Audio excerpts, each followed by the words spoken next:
sini saya akan menjelaskan definisi dari zakat. Secara umum, zakat adalah suatu kewajiban yang bersifat kemasyarakatan dan ibadah, di mana manusia akan merasakan keagungan dari ajaran agama Islam dalam bentuk mencintai dan saling tolong-menolong sesama manusia. Secara bahasa atau etimologi, zakat berasal dari kata zaka yang berarti berkembang, berkah, tumbuh, suci, dan baik. Dengan demikian, zakat yaitu membersihkan atau menyucikan diri dan hartanya sehingga pahalanya bertambah, hartanya tumbuh, berkembang, dan membawa berkah. Dan menurut terminologi para fuqaha, zakat dimaksud sebagai penunaian, yakni penunaian hak yang wajib terdapat dalam hartanya. Zakat juga dimaksudkan sebagai bagian harta tertentu dan yang diwajibkan oleh Allah untuk diberikan kepada orang-orang fakir. Selanjutnya itu ada prinsip dan tujuan zakat. Prinsip zakat yang pertama itu kewajiban. Zakat merupakan salah satu rukun Islam yang wajib dilaksanakan oleh setiap muslim yang memenuhi syarat tertentu, seperti memiliki harta yang cukup, yaitu nisab, dan mencapai haul kepemilikan harta selama 1 tahun. Yang kedua itu pembagian kepada mustahik. Zakat harus disalurkan kepada golongan orang yang berhak menerimanya, yaitu mustahik, yang telah diatur dalam Al-Quran, seperti fakir miskin, ambil atau pengelola zakat, hamba sahaya, dan lainnya. Yang ketiga itu nisab dan haul. Zakat hanya diwajibkan bagi harta yang sudah mencapai jumlah tertentu, yaitu nisab, dan telah dimiliki selama 1 tahun, yaitu haul, kecuali pada jenis zakat tertentu seperti zakat fitrah. Yang keempat itu pembersihan harta. Zakat berfungsi sebagai pembersihan jiwa dan harta secara alat untuk menumbuhkan rasa solidaritas sosial dan keadilan ekonomi di kalangan umat Islam. Dan yang selanjutnya itu tujuan zakat. Yang pertama itu untuk mengangkat derajat fakir miskin dan membantu keluar dari kesulitan hidup serta penderitaan. Yang kedua itu membantu permasalahan yang dihadapi oleh para waringin, ibnu sabil, dan mustahik lainnya. Yang ketiga itu membentang dan membina tali silaturahmi sesama umat Islam dan manusia pada umumnya. Yang keempat, menghilangkan sifat kikir dan atau laba pemilik harta. Yang kelima itu membersihkan sifat dengki dan iri dari hati orang-orang miskin. Yang keenam, mengembangkan rasa tanggung jawab sosial pada diri seseorang, terutama pada mereka yang mempunyai harta. Yang ketujuh itu mendidik manusia untuk berdisiplin, menunaikan kewajiban, dan menyerahkan hak orang lain yang ada padanya. Yang kedelapan atau yang terakhir itu saran pemerataan pendapatan, yaitu rezeki, untuk mencapai keadilan sosial. Kemudian ada syarat dan macam-macam zakat. Yang pertama ada syarat zakat. Syarat zakat bagi pelaku atau muzaki. Muzaki adalah orang yang wajib membayar zakat. Berikut beberapa syaratnya. Yang pertama ada muslim, yaitu orang yang beragama Islam harus wajib menunaikan zakatnya atau membayar zakatnya. Yang kedua ada merdeka. Seorang muslim yang berstatus budak tidak wajib membayar zakat kecuali zakat fitrah. Yang ketiga berakal, yaitu orang yang mengalami gangguan kejiwaan tidak memiliki kewajiban mengeluarkan zakatnya. Yang keempat balik, yaitu orang yang sudah memasuki balik juga harus membayar zakat. Namun zakat fitrah wajib bagi seluruh umat Islam tanpa terkecuali. Kemudian yang kelima, harta yang sudah mencapai nisab. Nisab adalah ukuran atau jumlah tertentu dari harta tertentu yang sesuai dengan ketetapan yang menjadikan harta tersebut untuk dizakati. Sedangkan harta yang jumlahnya belum mencapai nisab, maka tidak perlu dizakati, tetapi disarankan untuk mengeluarkan sedekah dari harta tersebut. Kemudian haulnya sudah terpenuhi. Haul adalah jika harta tersebut telah dimiliki selama 1 tahun dan memenuhi nisab, maka harta tersebut harus dikeluarkan zakatnya. Kemudian milik penuh. Harta yang dimiliki tersebut harus dimiliki secara keseluruhan dan tidak boleh dibagi kepada orang lain. Yang terakhir adalah pemilik harta bebas dari hutang. Jika seseorang memiliki hutang yang menyebabkan hartanya tidak sampai pada nisab, hartanya harus digunakan untuk melunasi hutang yang pertama. Selanjutnya ada macam-macam zakat. Yang pertama adalah zakat mal. Zakat mal juga dikenal sebagai zakat harta. Zakat mal adalah zakat yang diberikan kepada seseorang berdasarkan jumlah presentasi kekayaan atau harta yang dimilikinya. Zakat mal juga dapat dibayarkan secara tafsil setahun sekali atau setiap bulan. Berikut kategori hartanya adalah emas, perak, hasil pertanian, barang dagangan, hewan ternak, yang terakhir hasil tambang atau rikaz.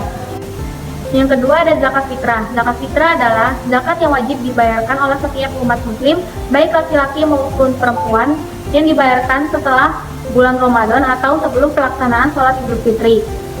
Adapun beberapa tujuannya, yaitu yang pertama untuk menyucikan diri setelah menjalankan ibadah di bulan Ramadan. Kemudian untuk berbagi kebahagiaan dengan individu yang kurang mampu saat merayakan hari raya. Kemudian yang terakhir sebagai wujud syukur atas hikmat dan kemudahan yang Allah berikan selama menjalani ibadah puasa di bulan Ramadan. Zakat fitrah dibayarkan berupa makanan pokok seperti beras dengan besaran 2,5 kg atau 3,5 liter per jiwa.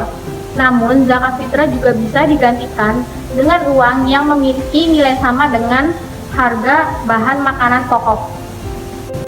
Yang ketiga adalah zakat emas dan perak. Perlu kita ketahui, dinar adalah satuan mata uang emas dan dirham adalah satuan mata uang perak. Menurut para ulama, 1 dinar saat ini setara dengan 4,25 gram emas dan 1 dirham setara dengan 2,975 gram perak. Yang keempat, zakat binatang ternak. Dalam beberapa hadis disebutkan bahwa unta, sapi, dan domba adalah 3 jenis hewan ternak yang harus dibayar zakatnya setelah memenuhi persyaratan tertentu. Kemudian ada beberapa penerima zakat. Berikut beberapa golongan yang berhak menerima zakat. Yang pertama, fakir miskin. Orang yang tidak memiliki harta atau pekerjaan disebut fakir miskin. Atau jika dia mendapatkan pekerjaan tetapi tidak dapat memenuhi kebutuhannya sehari-hari. Yang kedua, amil zakat. Amil zakat adalah orang yang dipekerjakan oleh pemerintah atau lembaga khusus zakat yang direstui oleh pemerintah untuk menjaga, mencatat, atau mengambil zakat. Yang ketiga, mu'alaf. Mu'alaf adalah orang yang termasuk dalam salah satu 4 golongan yang sebagai berikut. Yang pertama, orang yang baru masuk Islam. Kemudian orang non-muslim. Kemudian orang Islam yang memerangi atau menakut-nakutkan. Kemudian yang terakhir, orang Islam yang memerangi orang kafir. Selanjutnya yang keempat, budak. Yang dimaksud dengan budak adalah budak yang diberikan kebebasan undangan atas permintaan atau penawarannya dengan imbalan yang diserahkan kepada undangan dalam jangka waktu tertentu untuk memerdekakan anak ini. Kemudian orang-orang yang melaksanakan jihad, artinya orang-orang ini melakukan jihad di jalan Allah dan membantu kaum muslimin dan dalam peperangan. Kemudian yang terakhir ada Ibnu Sabil. Selanjutnya adalah infak, sedekah, dan wakaf. Ketiga istilah tersebut sering kita dengar. Namun apa sih perbedaannya? Yuk kita bahas bareng-bareng. Yang pertama adalah infak. Infak merupakan pemberian harta atau benda untuk kepentingan tertentu. Mengeluarkan harta atau memberikan harta kepada sesama umat manusia dengan niat ikhlas, tanpa mengharapkan balasan atau imbalan. Berinfak merupakan sedekah dengan niat ikhlas untuk mencari ridha Allah SWT. Berinfak biasanya diberikan untuk tujuan tertentu seperti pembangunan masjid, membantu korban bencana alam, atau untuk mendukung pendidikan anak-anak yatim piatu. Ada beberapa hal yang kita dapatkan ketika berinfak, yaitu yang pertama menambah rezeki, mencegah dari sifat kikir, membersihkan hati, dan menjalin silaturahmi. Berinfak bisa dilakukan dengan cara apapun, sesuai dengan kemampuan masing-masing. Bisa berupa uang, barang, maupun waktu. Yang terpenting ialah niat dan ikhlas ketika kita berinfak. Yang kedua yaitu sedekah. Sedekah tidak terbatas pada pemberian yang bersifat material saja, namun bisa berupa jasa yang bermanfaat bagi orang lain. Contohnya seperti kita tersenyum kepada orang lain, menunjukkan arah jalan kepada orang lain, mengisi kotak amal, dan lain-lain. Perbedaan utama antara infak dan sedekah itu ada pada ruang lingkupnya. Infak yaitu berupa harta atau benda yang dimiliki seperti uang, barang, dan jasa, sedangkan sedekah yaitu berupa harta atau non-harta seperti uang, pakaian, makanan, ucapan terima kasih, tenaga, dan lain-lain. Yang ketiga adalah wakaf. Wakaf merupakan pemberian harta benda yang manfaatnya bisa dirasakan terus-menerus oleh orang lain. Contohnya yaitu tanah, masjid, pesantren, rumah sakit, sekolah, dan lain-lain. Aset yang telah diwakafkan tidak dapat dijual, melainkan hak itu sudah milik Allah Subhanahu wa Ta'ala. Namun, manfaatnya masih bisa dirasakan atau dipakai oleh semua umat manusia. Misalnya, tanah pesantren yang telah diwakafkan itu pahalanya akan terus mengalir ketika pesantren tersebut digunakan untuk belajar mengajar. Hal tersebut juga termasuk kepada amal jariah untuk orang yang telah mewakafkannya.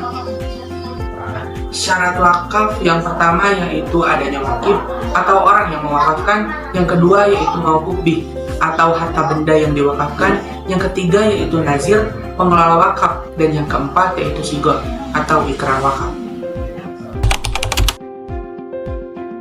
Menjelaskan mengenai rukun dan syarat wakaf. Wakaf dinyatakan sah apabila telah terpenuhi rukun dan syaratnya. Menurut para jumhur ulama dari mazhab Syafi'i, Maliki, dan Hambali, mereka sepakat bahwa rukun wakaf ada 4, yaitu wakif, orang yang berwakaf, mauquf alaih, orang menerima wakaf, mauquf, harta yang diwakafkan, dan sigor. Pernyataan wakif sebagai sesuatu kehendak untuk mewakafkan harta bendanya. Dan menurut hukum Islam, wakaf dikatakan sah apabila memenuhi 2 persyaratan, yaitu yang pertama tindakan atau perbuatan yang menunjukkan pada wakaf, dan yang kedua mengungkapkan niatan untuk wakaf, baik lisan maupun tulisan.